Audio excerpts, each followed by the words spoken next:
Bonjour à vous tous et donc bienvenue.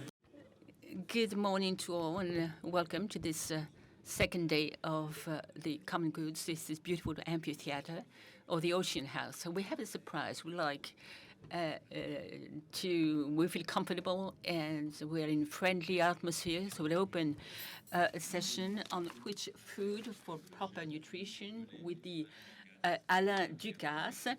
It's very nice because it doesn't need any introduction. Everybody knows what he's done in a number of restaurants.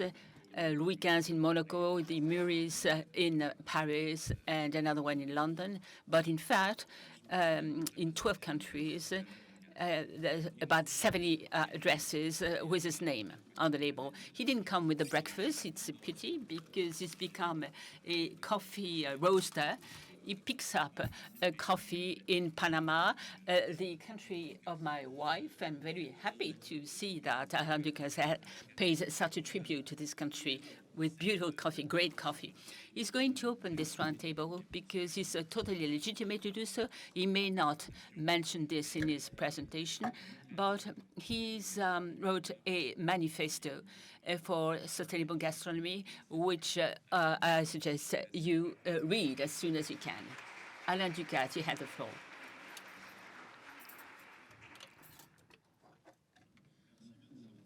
Thank you, Vincent. I'm more used to work in my restaurant than speak in public. Where do I come from? I was born in a farm. My grandmother in spring. And our grandmother, 11:30, what are we going to have for lunch? We walked out to the garden with a few peas, the first potatoes. We had salted a piece of pig. You put a bit of lard in it, 10% in ratio to the quantity of vegetables. Meat was only once a week. We didn't have enough money to buy meat more than 2 or 3 times a week. This was a fact. So we used the land where we were growing vegetables and animals. This is the beginning of my first relationship with nature, which always stayed with me. I think that these days we have moved far from our roots. We eat plenty of preserved food with the stabilizer. We eat strawberries in the winter, fruit coming from the end of the world. It hasn't changed. Everybody says so, and nobody does anything about it. Of course, canteen heads are aware of the situation. They do the utmost, but very few people follow suit. Parents should know that you don't need to eat poor proteins 3 times per week. It's totally useless. The chicken comes from anywhere, actually. There is a European label in it. We're not even sure whether they've ever been bred or raised on terra firma. We're not sure where their food comes from. Anyway, I think that we are totally astray. However, in my field, which is gastronomy, this is not for us, chef, to exercise any influence. When I was in New York, Daniel Helms, the Michelin gave it 3 stars, and it's a vegan restaurant, and it works. Okay, 18 million inhabitants in New York. You can find enough people who want to eat vegan food of the best quality with the utmost choice in terms of wine list. So I am really attracted, and this is why I decided to go and work there. We had a dinner, 80 guests, fewer proteins, less proteins, more vegetables, less fat, less sugar, less fat. It's what I've been really concerned about for so many years. By the way, in 1986-7, when I opened the Louis XV restaurant in Monaco, I was cooking vegetables It's eventually it worked. Initially, it was a poor result. It's not new, but from the farm, the land where I was born, to my restaurants, gradually, slowly but steadily, it's been spreading. This Mediterranean food I found very enjoyable. It's a source of inspiration for me and pleasure. And this is what I know, that one has to eat more vegetables, more fruits. I keep repeating this over and over again. The problem with food, we eat too much fat, too much protein. Let's eat less but better, better quality food and smaller quantities. It will be better for the health of the individuals who are, and therefore it's better for the planet. Food should be nice to eat, but first of all, should be nice to think about, because food becomes the main cause of our diseases, starting with obesity. Because of sugar, it's become a drug, an addiction. It's readily available. It's not expensive. You can get some everywhere, at any time, any day. And everybody knows that we should have different eating patterns, but I see corner food selling a greasy food, salty food, sugar food. The best success for pastries is cookies, soft if possible. This is what clients and customers look for. So this has been with us for quite a long time. It's not a new trend. But we don't take it for granted. Of course, we should eat more cereals, more vegetables, more greeneries. The consequence is tragic for the environment. Fishing resources, you should start fishing for fish further away at sea. Sustainable fishing is something we must go for. If you see what fisheries or fishing shops are selling in Paris, for instance, it's totally nonsensical. They don't breed fish. I'm in favor of breeding fish if it's reasoned. Sustainable, we import more than 50% of sea resources, fishing resources. Perhaps we should have a more controlled breeding grounds or breeding places to feed the fish. Unless we raise them ourselves, we'll have to import them, which is going to end with a tragedy, total disaster. Offshore, this is not something we want. We'd rather have breeding grounds in Indonesia. That's why fish come by plane instead of coming by fish or reaching our shores by boat. They come by plane. It's so chic. They are bad fish. Tilapia, this kind of a marine farms next to Indonesia. When you land in Manila, you see for 100 kilometers breeding grounds for fish. Same thing off Latin America. All this reaches our country.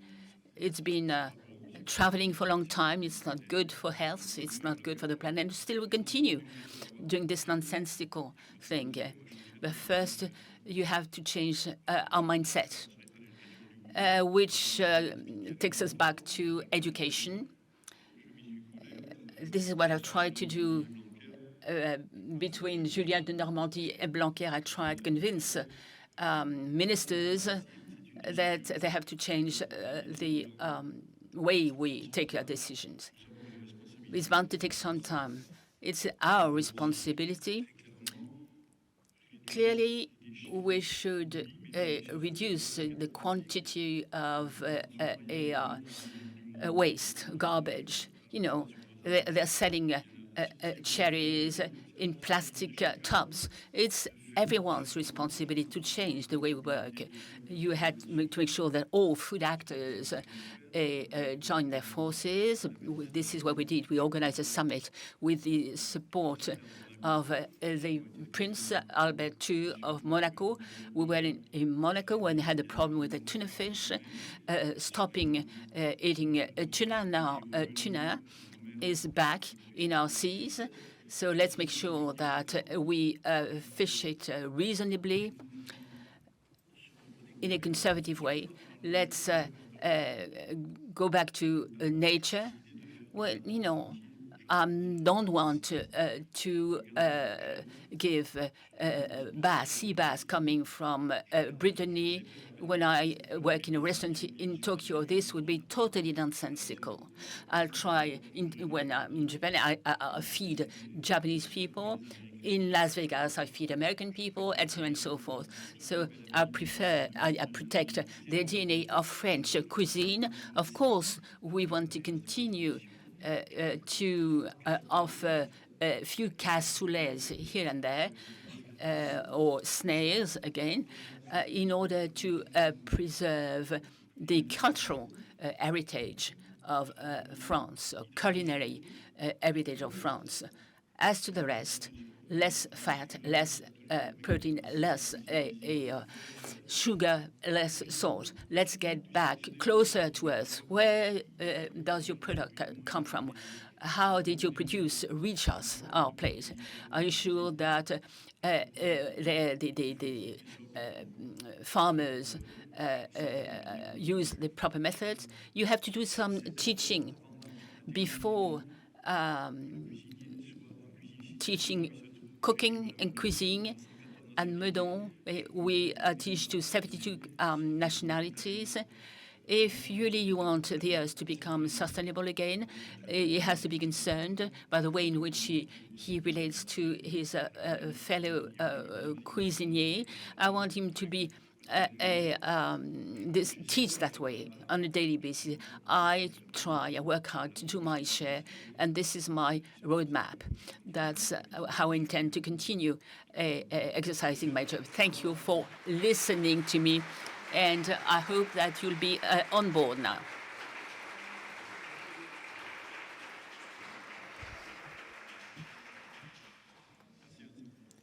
Thank you, Vincent.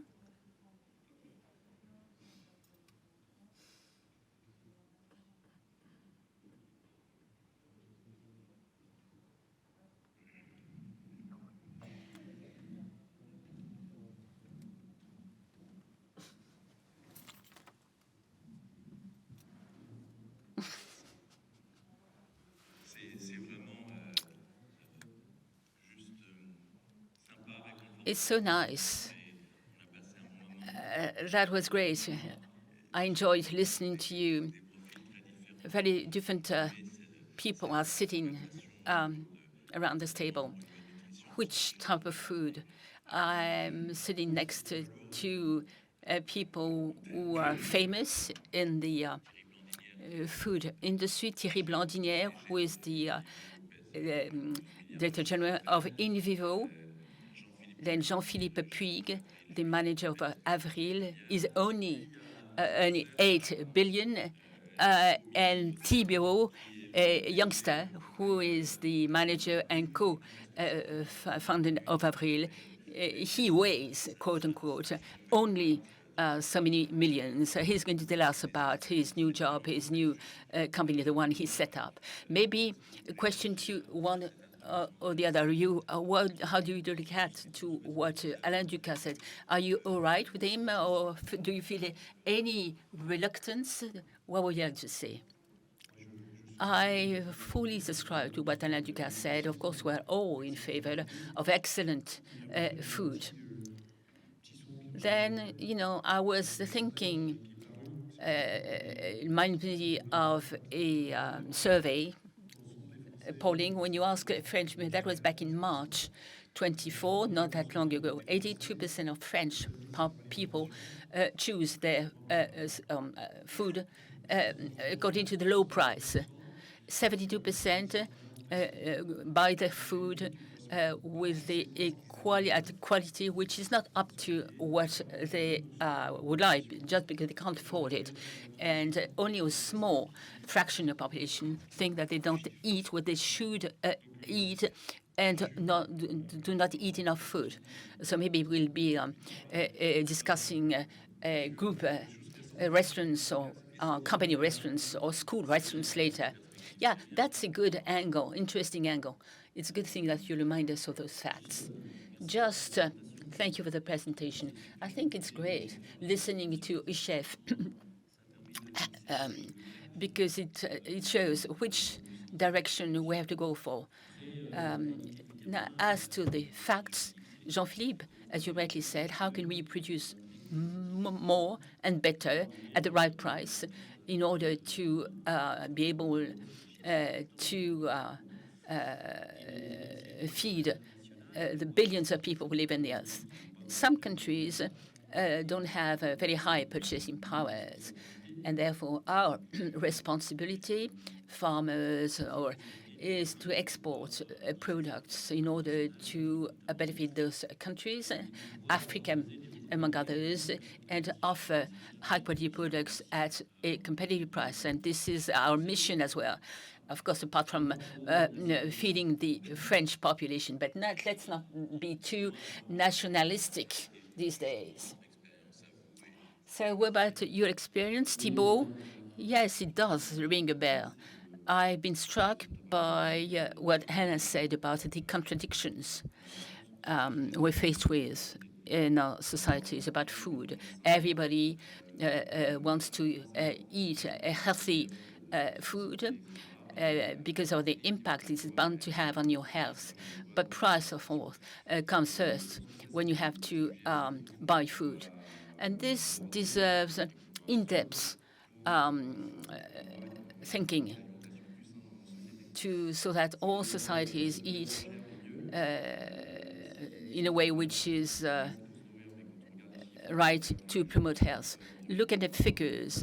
People eat too much, 20 to 30% calories in excess of what they need, where you have fresh food available to them.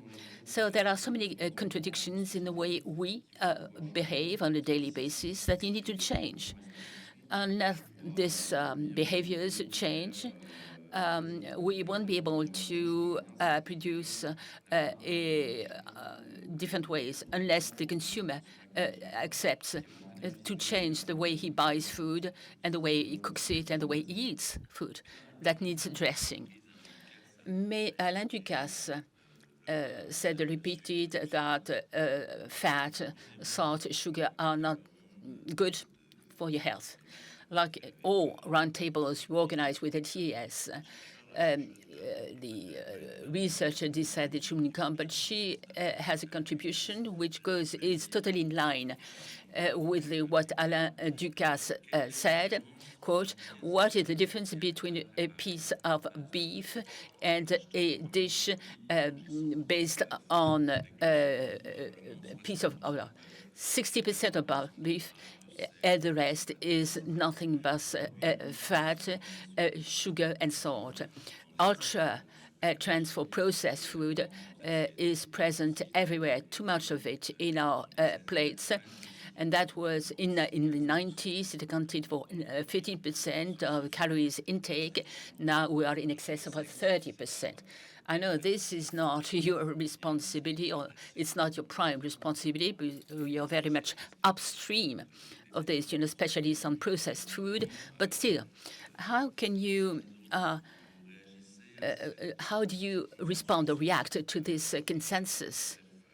A chef, Alainducasse, and someone like a scientist like Céline Bonnet, who does high-level research. Well, okay, one eats too much food, too much salt, too much sugar, etc. We're not dealing with the processed food. Well, we're just beginning to do this with the vegetable plant proteins at Avril. We are the group that tries to develop oils and proteins. We've been doing so for close to 40 years. It's interesting, if I may, as an aside, we are 40 years old. 40 years ago, the founders of our company said that we want to develop oils and proteins to feed the global population. And But looking at the current development, I'm not referring to other businesses, but I'm referring to food industry.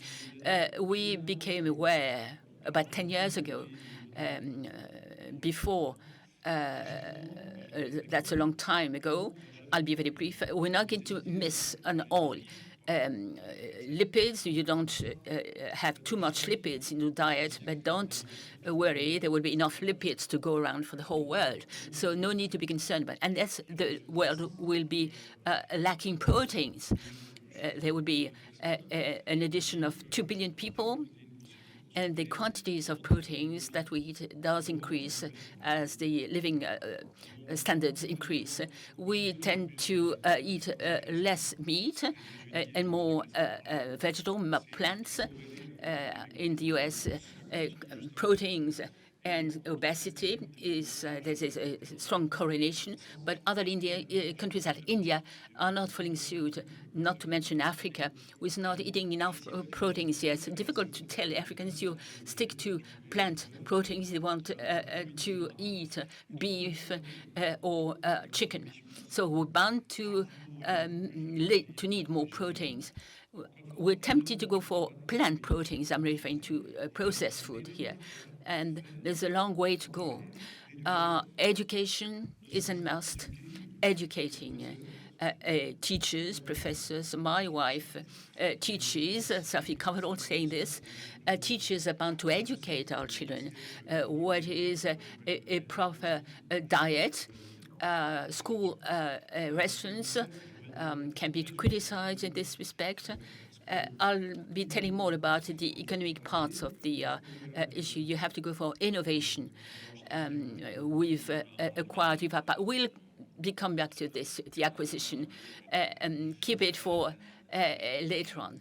Thierry, same question to you, with another one coming from the audience. How can you trigger a big bang of the model and provide healthy food as an Invivo manager? What is your responsibility? We are also part of the agri-food sector too. So we can observe the whole chain and its economic model from farm to fork. And we clearly see what's going on. We do sell seeds, we do sell pesticides and intrants, and we do sell bakery. So at a corporate level, we try to see how to focus on the quality, on the organoleptic quality of products, and our strong will. And I know that the agri-food sector has been working on this, even if it's not visible, but less salt, less sugar, less artificial ingredients.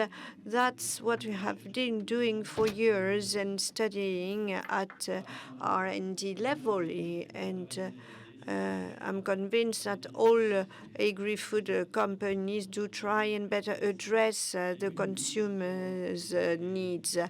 Nutri-Score or Nutri-Barometer, Food Barometer. A Food Barometer was set up years ago with all the professional organizations, because in the end it's up to the consumer to decide. And this Nutri-Score or Food Barometer has got, the ABCD rating, and it's a first stone linking up consumers' needs and purchases and our own teams, our R&D teams. And it seems to be working nicely. Now, our responsibility is to support this transition, to use all possible means to finance this type of research from farm to food. Thibaut, what about your own answer to these expectations concerning the need for good, appropriate nutrition. And someone asked in the hall what was going on, because markets, street markets, are less and less popular, and although there is also a demand for a strong link with local producers. Well, let's change scale. We are producers, and we have a simple mission, offering more simple, easier access to local products or produce. And it becomes more and more complex, because one fruit or piece of vegetable consumed, eaten by our consumers, is imported. And everybody finds it normal to eat cherries over Christmas, which is totally mad. And when looking at the French production, we realize that about 75% of vegetables are produced in a hydroponic mode, which means that production is totally disconnected from fundamental traditions, not using the earth as such to nurture the to grow the vegetables or others. And I'm talking here of vegetables, but we could mention other types of produce. And it makes nutrition more and more complex to grasp by consumers. So we have designed a technology which makes it possible to produce organic fruit and veg as closely as possible from consumers, so that they can eat organic and healthy produce. But it's not easy. It's very complex. When looking at collective catering, for instance, things are difficult. It's difficult to comply with these new kind of trends and constraints, laying the stress on the consumption of organic and more local produce. Because what do you do when you go and buy some tomatoes? You just choose the cheapest one. And if we revisited our production modes of production rather, I'm sure we can produce what is good and what should be needed. And what could be useful for our consumers. It would be better for the environment, as stated. And of course, it's mandatory to know about the impact of what we eat on the environment. And this is one of the aims of the Planet Score, which has been introduced. So we could go for the following standards. I mean, eating seasonal produce, eating organic produce as much as possible. And when most consumers understand that eating healthy and organic and local produce is good for everyone and for the planet too, I think we will have taken a big step forward. Everybody seems to agree to say that we need less animal proteins and more plant proteins. That's at least stated in most studies. In the Manifesto for Sustainable Gastronomy, Alainducasse says that we want to turn to more plant nutrition. So it seems to be a consensus. Now, when, as in your company, Avril, we have the department, a huge department dedicated to animal food, how do you behave or react? Well, Avril is number one concerning animal food. but we have more and more plant-based produce. And we have to take on board the customers' and consumers' expectations. People turn in more and more from beef to chicken, and the consumption of animal proteins is slightly on the decrease, just slightly at the moment. We have got 2 billion inhabitants on the planet, at least by 2064, and we will have to feed them. We could discuss the growth decrease, a downturn in growth, the fact that we may have to decrease our production. And I'm sure that in the future, people will head for the places on Earth where it's possible to find food. That's as simple as that. Now, when it comes to animal food, we try to decarbonize as much as possible. And we encourage plant proteins as much as possible. We are the first French producer of pods, and pods are more and more consumed these days. I saw that you had a line named a line, well, cooking healthy, so to speak, a line. Well, that's true. It's interesting, but it's not easy at that. Everyone wants to eat peas, lentils, etc. But 80% of lentils are imported, let's face it, because no research has been conducted on the topic. And the first seeds date back to 1967. And our part at Avril, in our company, it's the same at Invivo, is to encourage innovation, to invest in R&D so much so that lentils can be produced on the French soil. And people are eating more and more processed food, but less and less people go to the butchers. But people do cook, but what do they cook? They cook processed produce, which become processed products, actually. And we have a lot to do in this respect. Being one of the leading cereal producers in France, how do you react to this? Do you make strategic decisions?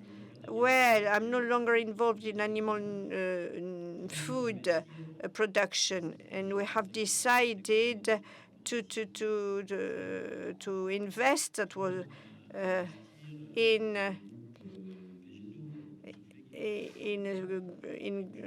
companies such as Vegeto, which produce mainly plant-based produce. So we can echo each other with Avril, even if we are competitors. We have got our own line of business, may differ between the two companies, but we have kind of the same rationale. And concerning cereals, we try to be as competitive as possible. We try to produce as competitively as possible, and on the international market, cereals are commodities, and prices are kind of defined according to market trends, not at national level, and we have to fight on a daily basis because all this is related to the output per hectare. All this implies a lot of aspects, such as the use of intrants, fertilizers, etc. We'll get back to this later. But not ignoring that we have to be more and more sustainable by maintaining competitive prices. You even mention the expression decarbonize the cereals. It sounds weird. We do need fertilizers, intrants, to grow cereals. Do these decarbonated fertilizers exist? It's a matter of having the will to do. And let's take a loaf of bread. You know the carbon footprint. When you look at this, 50% of carbon comes from the first and second stages or steps in processing the wheat.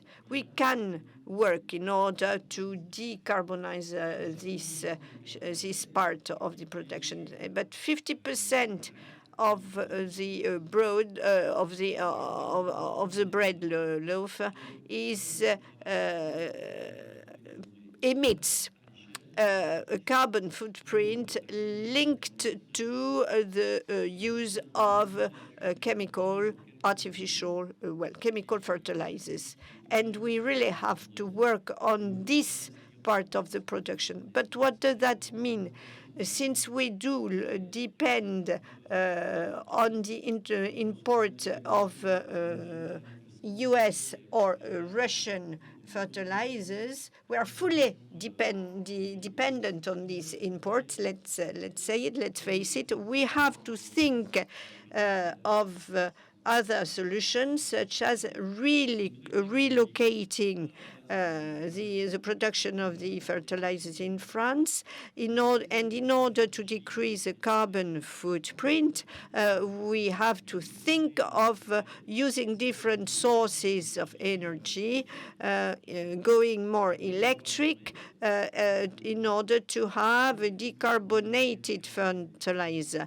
If we do use decarbonated fertilizer, we have to work on another factor, the release of nitrogen.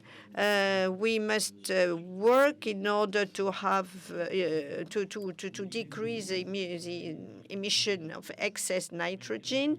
That induces a trend to regenerative farming, or land farming rather, and this is a whole chain of decision-making in order to go for a more regenerative farming type. And it takes 3 to 5 years in order to fully enter this virtuous circle, in order to go for a 100% decarbonated product. And we've succeeded in having it quoted on the exchange. This will really valorize the approach. Well, it sounds a bit complex, doesn't it? It's not going to happen in the nick of time. Well, 5 years. Well, 5 years. Well, we are building premises, dedicated factory, several billions being invested. But now, let me ask you the following question. How can someone go and buy the loaf of bread having a satisfactory Nutri score? In Brazil, there is a score rating the processed ingredients. We could also envisage a planet score, making it possible for people buying a product to choose this product rather than that product. Does it really make sense to rely on the consumer to go in the right direction? Have you been thinking of all this? This is an excellent question. And let me go back to what Thierry has just said. We have a low carbon and a normal carbon loaf. Well, let's not talk about nutrients. The choice is really the consumer's choice. That's all. It's up now. Who has to pay? Well, producers have. Producers, my answer is no. It mustn't be the producers because our margins are very tight, and low carbon is excellent for the environment. But consuming bread or any other product, purchasing has to be a very strong action, a strong and very well informed action. Of course, you have got all the lobbies. You have a wide range of labels, many economic challenges in the agri-food sector. We have to take this on board, but everything lies in the consumer's behavior. And in the end, the consumer is going to be the one having the final say. Consumers have clearly understand what are the challenges, have to start and cook. 20% of teenagers in France are overweight, are obese. Between 20 and 30%. Diabetes is imposing a huge weight, economic weight on the health system. So buying the right produce, even if the price is slightly higher, shouldn't be a problem. And today there are plenty of buyers. One tenet is eating meat means you are well off, and but there are many challenges. So we have to encourage behavioral changes among consumers, and I think that Edouard Leclerc had a problem because men didn't like using trolleys. That was in the 60s. So what did they do to push men to push trolleys? They hired temporary workers, so to speak, who were playing the part of dads, going shopping and pushing the trolleys. They made this decision, and it worked actually, because it did entice the dads to push the trolleys. Excuse me. Now we have to change consumers' behaviors when it comes to just spending 2 minutes putting some processed food into the microwave, or just cooking noodles on the stove. Well, you said, if I'm right, and let's forget about the Leclerc story, you said, well, someone is asking, what about the part played by low prices in food consumption? The fact that people are going for privileging low prices does encourage you to do differently, to act differently. Well, we try to answer the consumers' needs. What we must do is to go on conducting research. We have to try and better educate consumers. The climate element is not enough to entice consumers to change their behavior. It's not because there is a climate issue that people are going to change their purchasing behavior.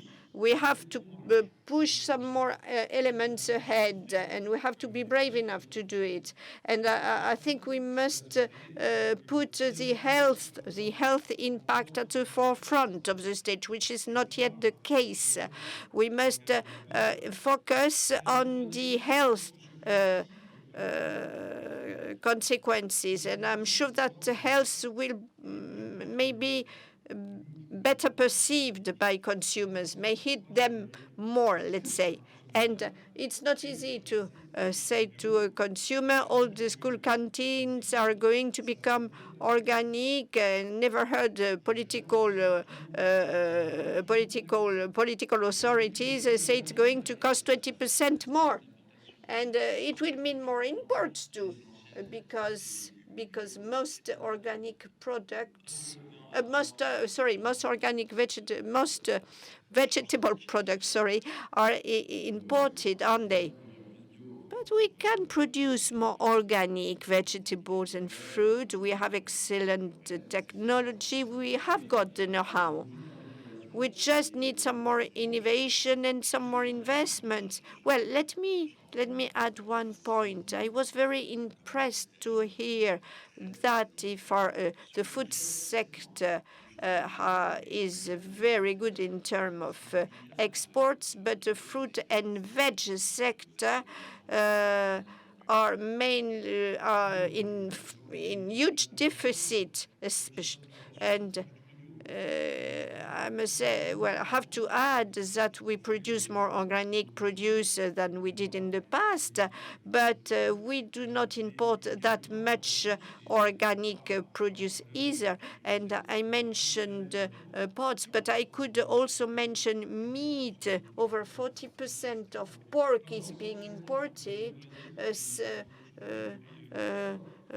from neighboring countries. When you buy milk, milk is imported from Belgium, Germany, chicken from Ukraine. So we have to tell the truth, and we have to better communicate in order to convince the consumer that it's more sensible for consumers to change their behavior. You took the example of the bread loaf, but we have to point out that there is a huge diversification move in this sector. You did take over the Louise bakeries. Since you are heading for this diversification, how do you take into account this concern for appropriate food? You are selling cookies, I suppose, and we heard when listening to Mr. Ducasse that cookies are full of bad fat, let's say, bad lipids. Well, let's not put too much pressure on us. We cannot turn from black to white in a nick of time. We have to go from black to kind of gray, shadowy area, and then to white. This is true in all sectors, and it's the same in the food and agri food sector. And we have, of course, to pave the way for the future, but the agri-food sector is a huge mass, difficult to move, and processing produce to cost billions of euros. Changing recipes, changing packaging costs a lot.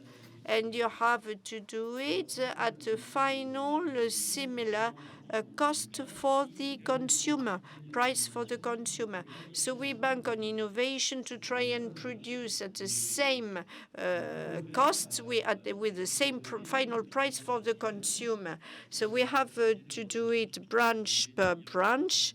We have to find the rightest players, to find competitive ingredients, tasteful ingredients, and there are a lot of companies now working on the natural ingredients. It's a very the market in this sector is really on the upturn. It may not be visible yet. I mentioned 5 years time, 5-year timeline, and I'm sure it's not going to take much longer. And it's going to better answer customers or consumers' expectations.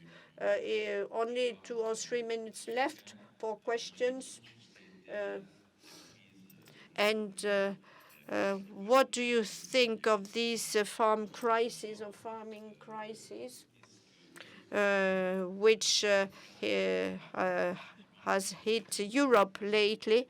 What about the message you can derive from this? Well, it's a complex issue. I think that the farming sector was really fed up with what was happening.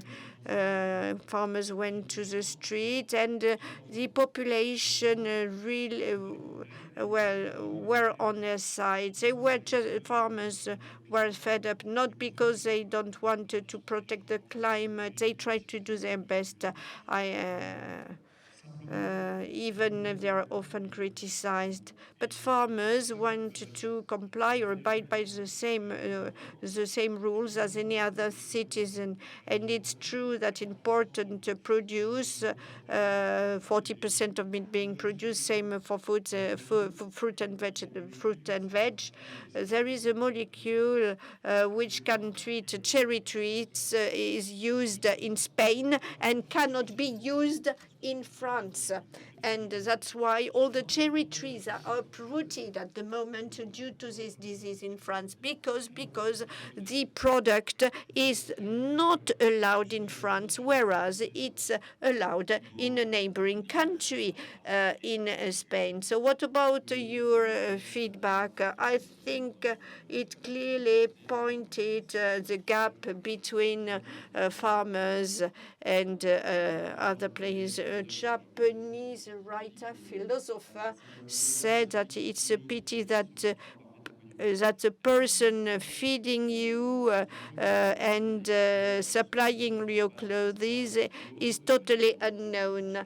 It's really pity, the author is saying. Well, it's true that the farming sector doesn't communicate easily. I think we have to make it clear to consumers where their food is coming from. I'm sure it's going to change their purchasing behaviors. People want to pay less and less, hence less and less value. That's quite normal. And but I think that we can change the trend, that people can pay a little more to make better choices, and this should help and solve the environmental issue, amongst others. Thierry. I'm afraid I'm going to have more political slant on this topic. I'm not a trade unionist, though. This is due to the lack of consistency of the French policies in Europe and in France. They announced the Green Deal. It's been signed, but on agriculture, there is no impact study on the implementation of the Green Deal in France. First one was the US ESDA, claiming that victory will be able to lower the European production by 20%. So in others, now we will be able to export more to Europe. Good news. When the then minister said that, okay, they are right. So maybe there is a problem there. They're asking us to lower, or asking farmers to accept gaining or winning less, but in exchange for fewer or less imports with the farmers' revolt. This is typically a double bind situation. And that's everybody put their act together because farmers were not happy, walking on your head. it's all upside down, because this is indeed why we live upside down, because there is a certain lack of competence in politicians, both in France and in Brussels, to make sure that we reverse the situation. I like this slogan, the farmers' common sense in Brussels. I like it. So we started with Alainducasse, a sense or common sense. Thank you very much for spending this hour with us. Jules Fontaine will be next on AI.